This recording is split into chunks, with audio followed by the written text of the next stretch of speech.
Meanwhile, in a pair of Minnesota courtrooms yesterday, state lawyers argued two separate lawsuits against the ICE buildup in that state. In one case, the state is suing the administration, looking for a judge to grant a restraining order against what is known as Operation Metro Surge. The second case focuses on the matter of Alex Preddy. Lawyers there argue that a judge needs to step in and ensure that federal law enforcement properly preserve evidence. Joining us now, Minnesota Attorney General Keith Ellison. Mr. Attorney General, thank you for joining us this morning. We'd love to get updates on both of those cases. Let's start with Mr. Preddy. Talk to us about the arguments, why it's so necessary for the federal government to preserve this evidence, and frankly, how unusual it is that you even have to take this step. Well, it is extremely unusual. Normally, we have a lot of cooperation between state and local authorities on crime investigation, particularly use of force death investigation. But after the death of Renee Good, we were stonewalled, and they were the federal authorities, the local ones who we work with all the time, were told that they had orders from Washington to exclude the state. And then there was another shooting that was non-lethal in North Minneapolis, also connected to the ICE surge.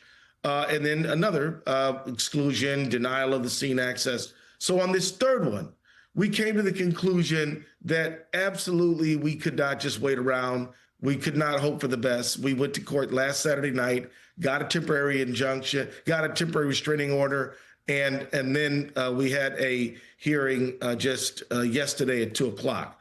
Our hope is that the order will continue to preserve, protect, prohibit altering, and gain access so that we can investigate this case ourselves. As you know, in your audience, I want them to know that there is no legal bar to the state prosecuting anyone who commits a crime in our state, including a federal official. There are certain qualified immunities that apply, but we believe that they can be overcome given the right fact pattern. So it sounds like you're not ruling that out. You tell us a little more, if you will. But secondly, yesterday we heard from President Trump twice on social media talking about a conversation he had with the mayor of Minneapolis and then the governor of Minnesota, Governor Walz. He deemed both constructive.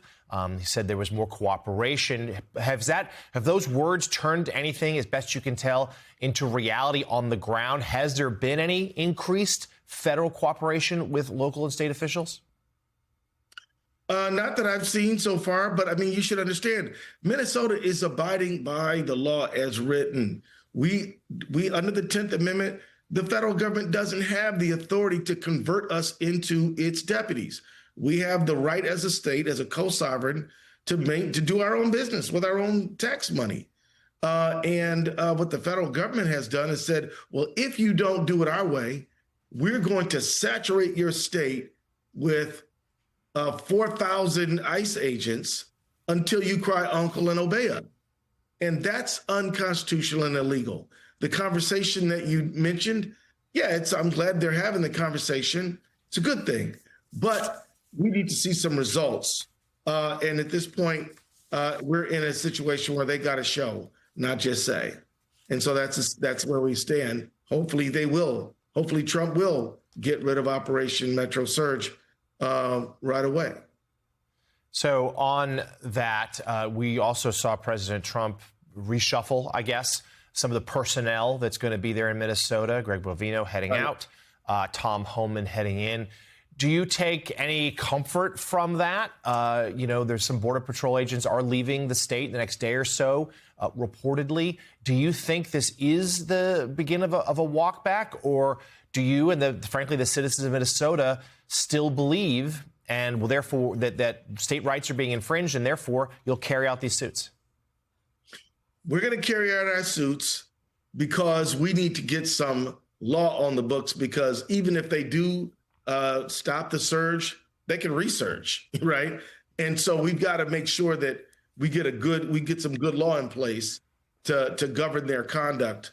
But I do think it's a good thing if the the Trump administration recognizes that Mr. Bovino's leadership has failed and he needs to be switched out. I will say Mr. Bovino was brought in and made this commander of Border Patrol because he's particularly aggressive and hard line. And so now that he does what you wanted him to do, now you're getting rid of him because the results were bad. Okay, fine. Whatever hypocrisy associated is with that is what it is.